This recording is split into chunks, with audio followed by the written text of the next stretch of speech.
살아계신 하나님의 말씀은 요엘서 3장 14절에서 21절까지입니다. 우리 한 절씩 교독하도록 하십시다. 사람이 많음이요 심판의 골짜기에 사람이 많음이요 심판의 골짜기에 여호와의 날이 가까움이니라. 해와 달이 캄캄하며 별들이 그 빛을 거두도다. 여호와께서 시온에서 부르짖고 예루살렘에서 목소리를 내시리니 하늘과 땅이 진동하리로다. 그러나 여호와께서는 그의 백성의 피난처 이스라엘 자손의 산성이 되시리로다. 그런즉 너희가 나는 내 성산 시온에서는 너희 하나님 여호와인 줄 알 것이라. 예루살렘이 거룩하리니 다시는 이방 사람이 그 가운데로 통행하지 못하리로다. 그 날에 산들이 단 포도주를 떨어뜨릴 것이며 작은 산들이 젖을 흘릴 것이며 유다 모든 시내가 물을 흘릴 것이며 여호와의 성전에서 샘이 흘러나와서 시딤 골짜기에 되리라.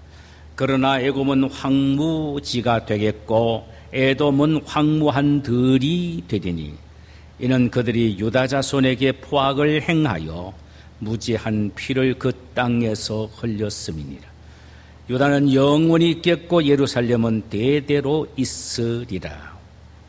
내가 전에는 그들의 피 흘림 당한 것을 갚아주지 아니하였거니와 이제는 갚아주리니 이는 여호와께서 시온에 거하심이니라.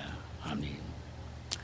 주께서 우리 모두에게 이 시간에 은혜 베푸시기를 원합니다. 오늘 함께 나누고자 하는 말씀의 제목은 여호와께서 자기 백성들에게 복을 주시다라는 제목이며 본문은 요엘서 3장 14절에서 마지막 21절까지입니다. 어느덧 우리는 요엘서의 마지막 시간을 맞이했습니다. 요엘서의 핵심은 인류의 마지막 심판을 강조하고 있죠. 이스라엘 백성들을 괴롭힌 열방들을 여호사밧 골짜기에 모아놓고 심판하심을 통하여 종말적인 심판을 예고하시고 계십니다. 심판은 두 가지 방법으로 이루어질 것이라고 말씀하셨지요. 하나는 낫으로 곡식을 거둘 것이고 다른 하나는 포도주 틀을 밟는 것입니다. 하나님은 먼저 날카로운 낫으로 곡식을 거두어 곳간에 들이키시겠다는 것입니다. 그리고 그 다음에는 포도를 거두어 포도주 틀에 넣어 발로 밟으시겠다는 것입니다. 이 세상에 남는 열매는 곡식과 포도 이 두 종류뿐이라는 것입니다. 복음서에서도 알곡과 죽중이의 비유가 나옵니다만 그보다는 곡식과 포도 비유가 더 실감이 납니다. 곡식은 하나님의 백성들의 삶을 의미합니다. 즉 그들이 하나님의 말씀에 순종함으로써 만들어내는 삶의 열매를 바로 곡식이란 말로 표현을 했습니다. 반면에 포도는 악한 자들의 욕심으로 만들어내는 죄된 삶의 열매를 말합니다. 인간은 선으로 가득 찬 알곡이냐? 그러지 않으면은 건드려버리면 터질 것 같은 죄로 가득한 포도송이 이 둘 중 어느 것이냐라는 것입니다. 세상에는 중립지대가 없습니다. 세상에 관심을 가지면 가질수록 하나님의 나라에 대해서는 멀어집니다. 대신 하나님의 나라에 관심을 가지면 가질수록 세상 나라에는 멀어지는 것이죠. 사람들은 세상 즐거움이 다 죄냐고 하면서 자꾸 세상을 기웃거리며 세상 사람들이 좋아하는 것들을 따라가려고 합니다.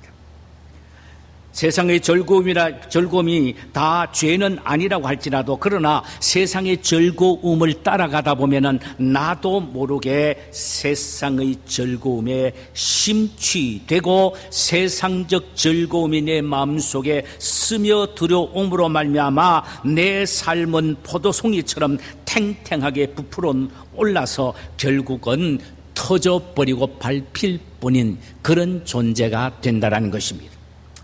기억하십시다. 하나님의 심판의 그날이 가까우면 가까울수록 악한 자는 더욱 악하여져서 마침내 본문 내용처럼 포도주 독이 넘침같이 그들의 악이 넘칠 것이라는 사실입니다. 하나님이 포도주 틀을 밟아 터뜨리듯이 악인의 죄악을 밟아 심판하실 것이라는 것입니다. 심판의 기준은 알곡이냐 쭉적이냐 혹은 곡식이냐 부풀어 오른 포도냐라는 것입니다. 죄악이 포도처럼 탱탱하게 부어오르다가 심판의 발에 밟힐 것인가, 아름다운 곡식으로 천국 창고에 쌓여질 것인가, 이것은 종말적으로 매우 중요한 의미를 우리에게 던져주고 있습니다. 예수님은 말씀하셨습니다. 예수를 믿는 하나님의 자녀들은 모두 다 알곡이 되어야 한다라고 말씀합니다. 그렇다면 어떻게 알곡의 열매를 맺을 수가 있을까요?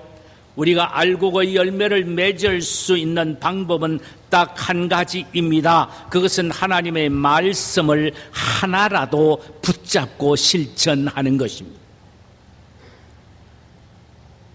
나는 이 말씀 하나만으로도 충분하다, 다른 것을 갖지 않아도 괜찮다, 하나님 말씀 한마디만 하더라도 나는 그것으로 만족한다라는 이런 마음으로 말씀을 받고 그 말씀을 순종하는 삶을 사는 것, 이것이 바로 알곡을 맺는 열매의 삶입니다. 여러분, 하나님의 입에서 나오는 그분의 말씀 한마디가 우리가 인생을 성공이냐 실패냐를 가름할 정도로 우리의 순종이 요구된다는 사실입니다. 참으로 우리는 그렇게 생각하고 있습니까? 하나님의 입에서 나오는 말씀이 그토록 귀중하고 영화롭다고 생각하고 있습니까? 여기에 대하여 오늘 본문 15절과 16절에서는 이렇게 말씀을 하고 있습니다. 해와 달이 캄캄하며 별들이 그 빛을 거두도다. 여호와께서 시온에서 부르짖고 예루살렘에서 목소리를 내시리니 하늘과 땅이 진동하리로다. 그러나 여호와께서 그의 백성의 피난처 이스라엘 자손의 산성이 되시리로다. 세상 사람들은 하늘만 쳐다보면 언제든지 볼 수 있는 해와 달과 별이 영원히 존재할 걸로 생각을 합니다. 다시 말해서 눈에 보이는 이 세상에 것들이 영원한 줄 알고 거기에서 소망과 희망을 두고 산다는 말씀이에요. 그러나 하나님의 말씀은 우리 눈에 보이지 않습니다. 전혀 우리 눈에 보이지 않습니다. 그래도 그 하나님의 말씀 한마디 한마디가 하늘에서 우리가 볼 수 있는 별과 달과 그 외 모든 것보다 더 귀중하다는 사실입니다. 왜냐하면 하나님의 말씀 한마디가 이 세상에 우리 눈으로 보는 해와 달과 별과 같은 그 모든 것들을 종이짝처럼 말라버리고 날아가 버리게 만들 수 있는 것이 바로 하나님의 살아계시는 말씀이기 때문입니다. 요엘은 금방 빛을 잃고 많은 해, 달, 별, 시온에서 부르짖으시는 하나님의 목소리와 함께 비교하고 있습니다. 두 가지 중에 어느 쪽이 더 확실해 보입니까? 사람들은 해, 달, 별은 영원하다고 생각하는 반면 하나님의 말씀은 잠깐 있다가 그저 귀를 한번 스치고 지나가 버린다고 생각합니다. 이 얼마나 어리석은 일입니까? 그러나 요엘은 말합니다. 시온에서 부르짖는 하나님의 목소리야말로 해와 달과 별과 그리고 하늘과 땅보다 더 영원하며 눈에 보이는 지식과 부귀영화보다 돈보다 더 확실하고 영광스럽다라고 말합니다. 여기 시온과 예루살렘에서 부르짖는 여호와의 목소리란 하늘 보좌에서 외치는 여호와의 소리를 말하는 것입니다. 우리는 마지막 때에 하나님이 외치시는 한마디 말에 천지가 어떻게 될 것인지를 잘 알고 있습니다. 데살로니가전서 4장 16절과 17절에 보니까 주께서 호령과 천사장의 소리와 하나님의 나팔 소리로 친히 하늘로부터 강림하시리니 그리스도 안에서 죽은 자들이 먼저 일어나고 그 후에 우리의 살아남은 자들도 그들과 함께 구름 속으로 끌려올려 공중에서 주를 영접하게 하시리니 그리하여 우리가 항상 주와 함께 함이니. 여러분, 주님의 말씀 한마디에 죽었던 자들이 살아납니다. 주님의 말씀 한마디에 무덤이 갈라지고 누워있던 자들이 새 생명을 얻고 일어나게 됩니다. 주님의 말씀 한마디에 그들이 하늘로 올라간다는 사실이에요. 이것이 살아계시는 하나님의 말씀의 능력이요, 우리 주님 예수님의 말씀의 능력이란 말입니다. 우리만 마지막 때에 하나님이 외치시는 한마디 말에 천지가 없어지게 되는 것을 알게 됩니다. 그토록 세상 사람들이 눈에 보이는 해와 달과 별과 하늘과 땅이 영원히 있고 제일 좋은 것으로 착각하지만은, 그러나 성경은 분명히 말합니다. 하나님의 말씀 한마디에 이 모든 것들은 종이짝처럼 휘말라져 버린다고 말씀을 합니다. 여기에 대하여 베드로후서 3장 12절에서 베드로 사도는 이렇게 말씀을 해서요, 그날에 하늘이 불에 타서 풀어지고 물질이 뜨거운 불에 녹아지려니와. 그날에 하늘이 불에 타서 풀어지고 물질이 뜨거운 불에 녹아지려니와 여호와의 말씀은 영원하도다. 할렐루야.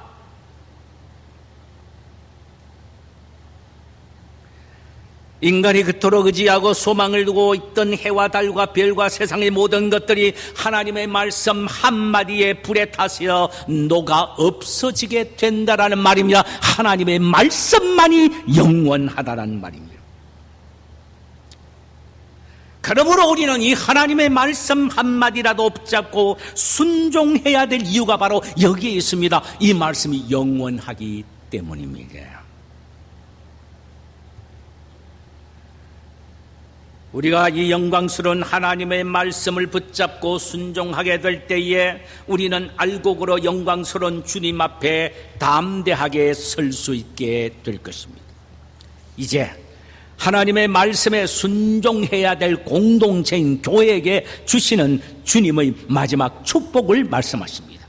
그러니까 심판의 때가 다가오니까, 반드시 있게 되니까 너희들은 하나님의 말씀을 믿고 순종하라. 그것이 축복이다라는 것입니다. 바로 그럴 때에 어떤 축복이 임하느냐라는 말씀이 오늘 본문에 말씀하고 있는데요, 첫째로는 견고케 하신다는 겁니다.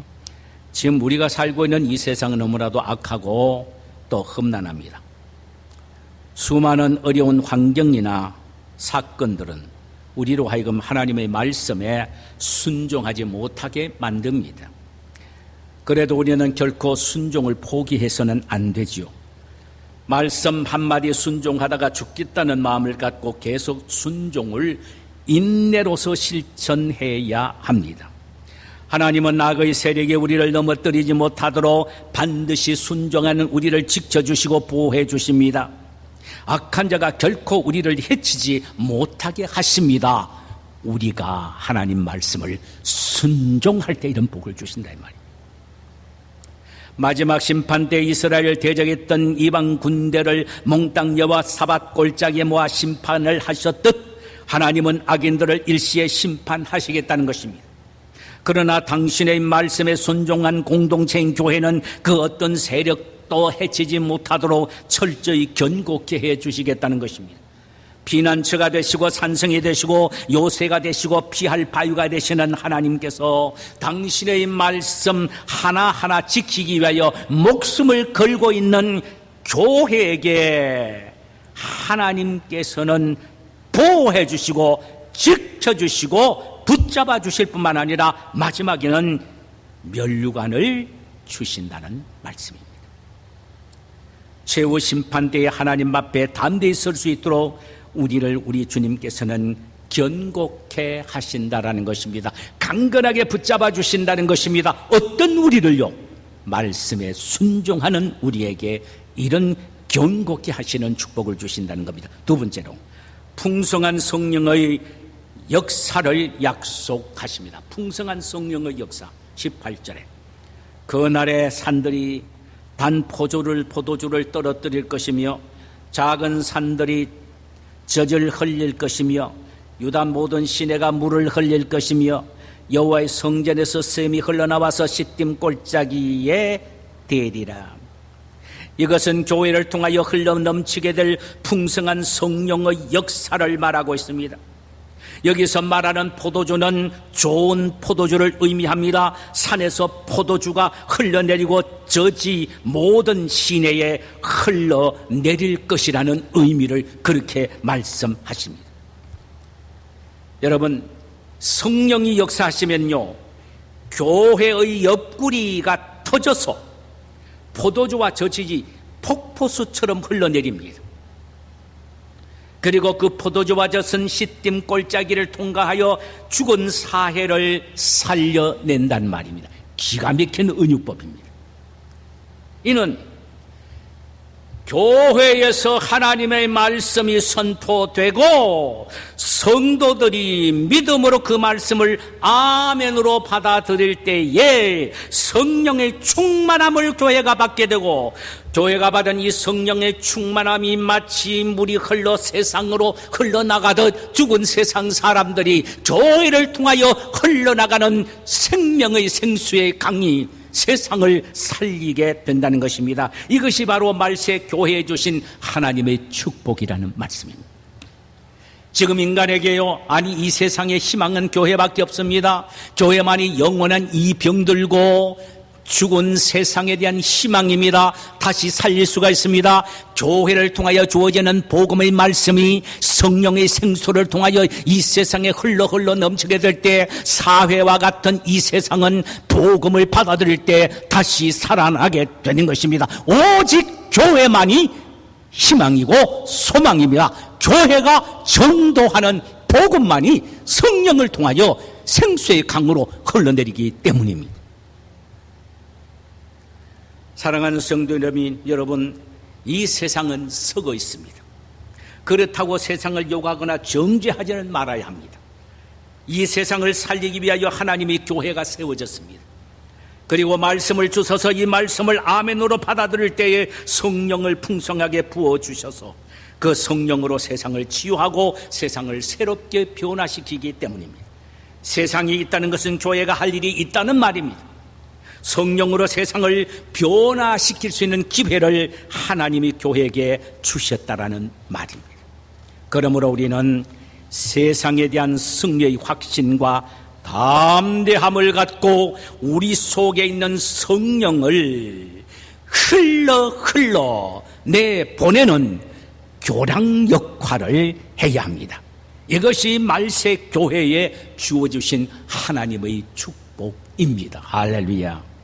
세 번째로 영원한 승리와 영광의 축복입니다. 심판은 불신자에게는 영원한 형벌이지만 심판은 믿는 자에게는 새로운 영광과 축복의 수여의 기회입니다. 19절 보십시다. 그러나 애굽은 황무지가 되었고 에돔은 황무한 들이 되리니 이는 그들이 유다 자손에게 포악을 행하며 무지한 피를 그 땅에서 흘렸음이니라.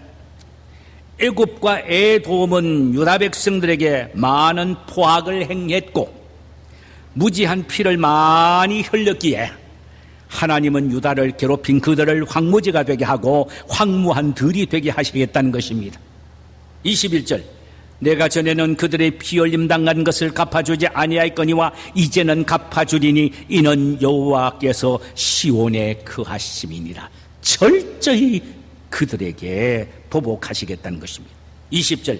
유다는 영원히 있겠고 예루살렘은 대대에 있으리라. 유다에게 고통을 준 만큼 애굽과 에돔에게 피의 보복을 하시겠다는 것입니다. 대신 유다와 예루살렘은 영원히 존재하게 될 것이라고 말씀하셨어요. 이는 오늘날 교회가 핍박을 받고 고통과 괴로움을 당하여 수많은 피 흘림과 순교를 당한다 하더라도 종국적으로는 그리스도인들을 괴롭히고 고통을 주는 악한 세력들은 유황불을 피할 수 없는 존재가 되게 하시겠다는 말씀입니다. 하나님의 교회는 사망이나 애통이나 곡하는 것이나 아픈 것이는 다시 잊지 않고 그곳 새 하늘과 새 땅의 주인공이 되어 영원한 승리의 영광을 누리는 축복을 얻게 될 것이라고 말씀하십니다. 할렐루야! 최후의 교회의 승리입니다. 여러분, 하나님은 마지막 심판하실 때에 얼마나 순종의 열매를 맺는가를 기준으로 삼으신다는 사실을 알아야 합니다. 많이 못 가져도 괜찮습니다. 많이 못 배워도 괜찮습니다. 신앙생활의 연륜이 길지 않아도 괜찮습니다. 중요한 것은 하나님의 말씀 한마디라도 순종하는 거기에 생명이 있다 이 말이죠. 순종에 우리 인생의 승부를 걸어라 하는 이 말씀이에요. 하나님의 말씀은 그 자체가 창조의 능력과 권능이 있습니다. 하나님은 그 말씀으로 천지를 만드시고 말씀으로 마지막 심판을 하실 것입니다. 하나님은 당신의 말씀에 순종하는 교회에게 축복을 약속하셨습니다. 어떤 상황과 어려움 속에서도 견고하며 흔들리지 않게 하시겠다는 것입니다. 순종하는 교회에게 말입니다. 풍성한 성령의 열매를 부어주시겠다고 하셨습니다. 순종하는 교회와 성도에게 말입니다. 영원한 승리와 영광을 누리게 하시겠다는 것입니다. 하나님 말씀에 순종하는 교회와 성도에게 말입니다. 이런 축복이 우리 모두에게 있기를 주님의 이름으로 축원합니다. 우리 찬송 한 장 부르실까요? 예, 복음송 저 배는 나의 시원성.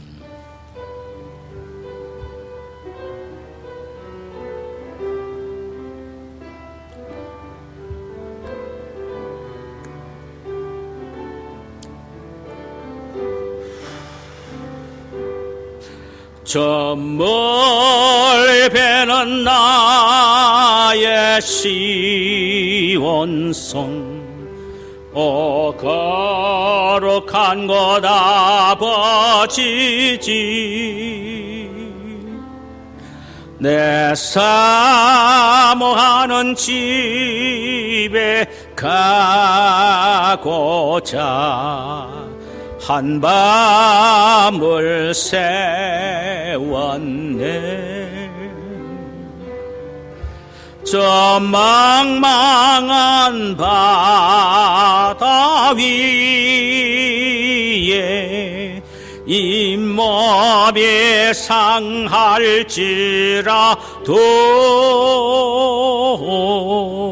오늘은 이곳 내일은 저곳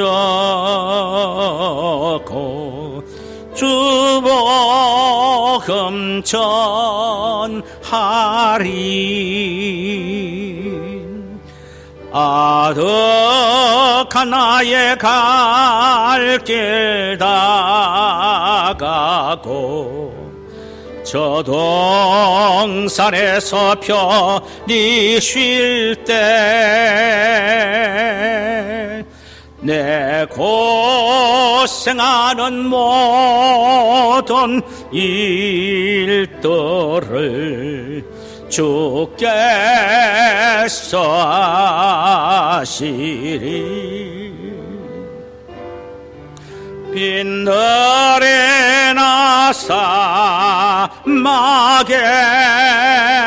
사막에서 이 몸이 고날지라도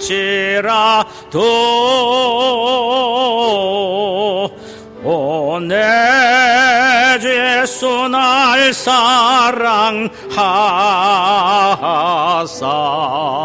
날 지켜주시리.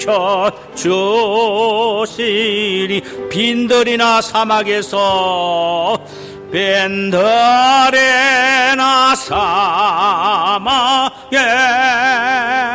사막에서 이 몸이 고날지라도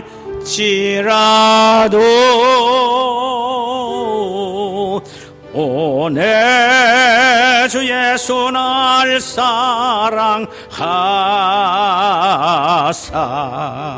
날 지켜주시리.